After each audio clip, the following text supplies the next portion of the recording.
welcome. My name is Tekla Ali Johnson, and this is UPFront. I'm very happy today to be sitting here with our special guest, Tyrone Jefferson.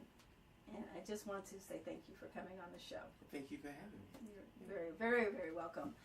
Now, can you just start off by giving us a little bit of background about yourself? Of course, I'm not going to say you're a well-known trombonist in the area because you wear so many hats. That's going to come up too. But just how did you get started in music, and when? Were your parents musicians, or what was that? What happened that brought you to this path? My parents were musicians. My father was a drummer here in Charlotte. Had a little calypso band. My mother was the pianist in her church, First Mount Calvary Baptist Church. I said it. And I took lessons from Leroy Augustus Page Sr. when I was in junior high school. Oh, okay. But I took it really serious. I practiced every day. So much so that when I was in the 9th grade, he allowed me to play with the big boys at West Charlotte during the summer. Really? And I just got that bug, like loving the horn, loving music, right. All types of music. So, played in the Charlotte Youth Symphony. Oh, my. Auditioned for the place in Winston-Salem, the School of the Arts. I didn't make it. I think that I wasn't too serious. I played Londonderry Air, and these guys were playing all kinds of stuff on trombone. And I did, so I didn't make that cut. There might be more to that story than that. I know, that's My true. son went there for years, so I don't got say you. to him. Yeah, right, I got you.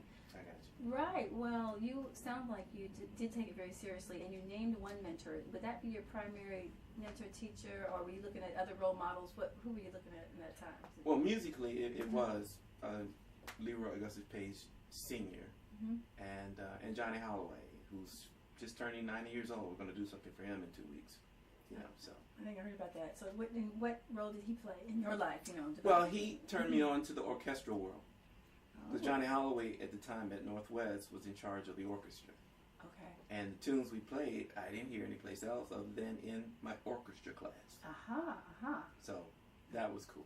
Now, what about formal? I think not all musicians have formal training, but you went on and did some formal training as well. I did, but I was older. I mean, I went to North Carolina A&T to get an engineering degree. From there, I went to the military, spent 3 years in Europe, came back. Did you play in the band? No. Okay. They used my engineering degree, so I was in the Signal Corps. Okay. So now all I did over there was play my horn. Right. And I worked with the kids in the Army band. Okay, you did. Oh, I did. Oh, that's what I was asking you. Yeah, Okay. All right. And I only went to the NCO club because the officers club was boring. Okay. All right. Shoot. So, and then when I got back, I hooked up with James Brown. I got back to the States in 1978. Okay. I was discharged May of 1979, but I got the gig with Mr. Brown in July of 1979. I mean, how does that work? Everybody doesn't walk up and work with Well, I know, but see, Mr. Brown's home was Augusta, Georgia. Okay. And I was making the weekly jazz sets, just sitting in, because I didn't have a band or I didn't know anybody. Right.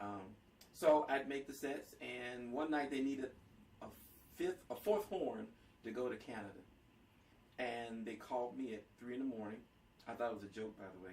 Johnny Griggs called me and says, "Tyrone, Mr. Brown needs a fourth horn to go to Canada. Do you want the gig?" I said, "Yeah, Johnny, sure." And I said, "I'll be right there." And I hung up and went back to sleep. They called me 20 minutes later and said, "Hey, bro, this is big time. I don't think you understand what's going on. Now, you either come down to catch the bus or not. Just let us know." Right. So we packed a few things. I caught the bus. First gig was en route to Toronto. Was in Rock Hill, South Carolina. Oh, wow. This is back in the day. Mr. Brown wasn't big. I mean, he wasn't demanding $100,000 a night like he was after jail. Right. So he heard me warming up, and he offered me $600 a week. To stay with him? To stay with him. Wow. I already had a ticket to go back to Germany to start writing music for a couple of the R&B bands to do the NCO clubs in Germany. Right. But I gave the ticket back because, $600 a week, I said, that's pretty cool with James Brown. Right. Now, had you been to school at Berkeley before this or not? No. Wow, okay. No, this was, because Berkeley was after the stint with James Brown. And I found out when I joined the band that Mr. Brown sometimes treats people a little weird. So, but I had a family. I didn't. So we argued a lot. Oh, you did? Yes, I got fired a lot too. But now wait a minute now, because were you playing in the band or were you the music director? I became the musical director after maybe 6 months in the band. Okay. Like around 1980, something like that. Okay. Yeah. So there was some evolution of your. Oh yeah, you got to pay your dues. In fact, with him, he makes you sit in the wings for the first 2 or 3 shows until he was like, "Till you learn my show." You know. But I said, "Wait a minute, these songs been around since '65." I think everybody knows Cold Sweat, right. But he would always change it up a little bit to keep everybody on their toes. Right. But just elaborate, just for the heck of it, because we want to know about James Brown. Sure. What do you mean by you had to kind of? Are you okay? If you wanted to change up something in music, you had to kind of state your case. Is that what you mean? No, not music. I see. We would have conversations about the music industry. Oh, I see. Like one time in Pittsburgh, we're sitting just like this in the green room. He said, "Mr. Jefferson, how many hits you got?" I said, "None, Mr. Brown. I got 800." And then we started talking about how he can read a book, read a page in a book, and write 15 songs just from that one page. Oh my goodness. You know, genius. So, well, yeah, I think so. Yeah. But sometimes it would get into not an argument. Right. We disagree. Healthy debate. Right. And I think he dug it because he was surrounded so many sycophants who just, yes, Mr. Brown. I think he really dug the fact that he could have a conversation with very few people. Well, by the fact that you became his music director, I would say that he began to trust you. Oh, absolutely. Right. I mean, just for the cats to go to the bathroom, they'd have to come and say, "T-Bone, Tyrone, I gotta go pee." I said, "Well, ask Mr. Brown." No, you ask him. So how long did you stay with James Brown? Well, off and on from '79 until he died. Oh my goodness! But I'll tell you this one quick story. I know your time is short, but no, please, because you're coming back anyway. Okay, cool. In 2005, he did a show in New York. Again, the band used to pick at me. I seldom rode the bus because I always had a day job, and he asked me to come to do this show. I flew in to New York, did the show. Took my wife because we were doing okay financially. So I said, well, let's use this as a vacation. Sure. Go see my relatives, Right. And when I got paid, my pay was cut in half. So I asked Mr. Bobbitt, I use a few 4-letter words. What the F is this? He said, "It's what the boss told me to give you." So no problem. He'll need me before I need him. Actually, it wasn't because he died in 2006. So it was 2003. Okay. Because I didn't talk to him for 3 years. The office would call, "Mr. Brown needs you to come." I said, "You ain't got enough money for me to come." Because there was never an explanation about why my bread was cut. Never. Might have been financial on his end. Well, it might have been, but I didn't care. When you contract with someone to come out, and by the way, my salary had quadrupled at that. Well, wait a minute. So. I just want to say this. I'm glad I know. We're not going to cross that with you. Okay. So when he cut it, I didn't talk to him for 3 years. He called in September of 2006. I took the gig to do the Hollywood Bowl, and I'm glad I did because he was dead in December. Oh, my goodness. You know what? I think it'd be a good time to take a listen to something you've played. Cool. Can we listen? Absolutely. Okay, we're going to listen. We're going to come right back. Cool.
talking about the diaspora and your philosophy, and I'm just wondering if you could just tell a bit more about how you see music as a part of culture in terms of for diasporic peoples in particular, and in terms of how does it help us?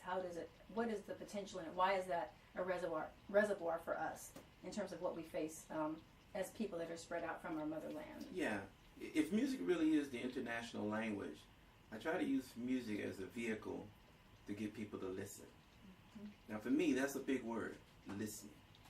So, for example, one of the programs we're doing called Digging History Through Music and Dance, we start with ancient Kemet.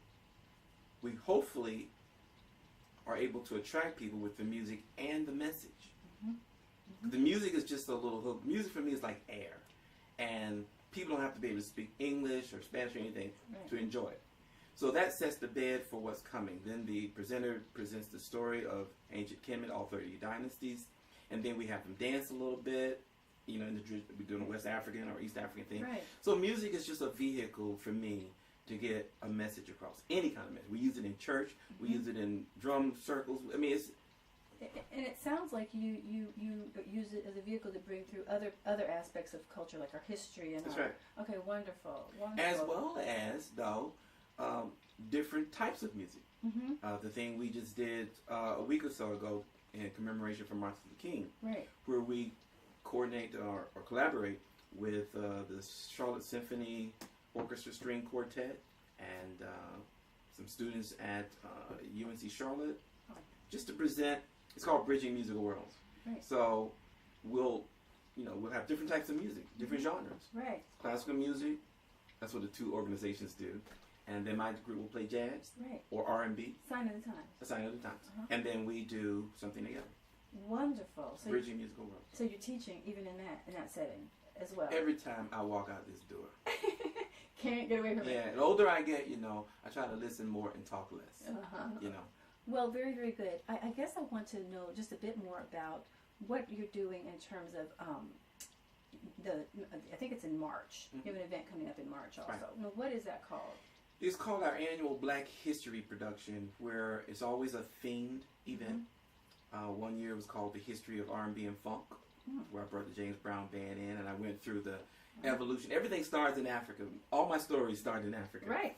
And, depending on the theme, we'll go cover the Middle Passage or slavery in South America, Central America. Everyone knows about North American slavery.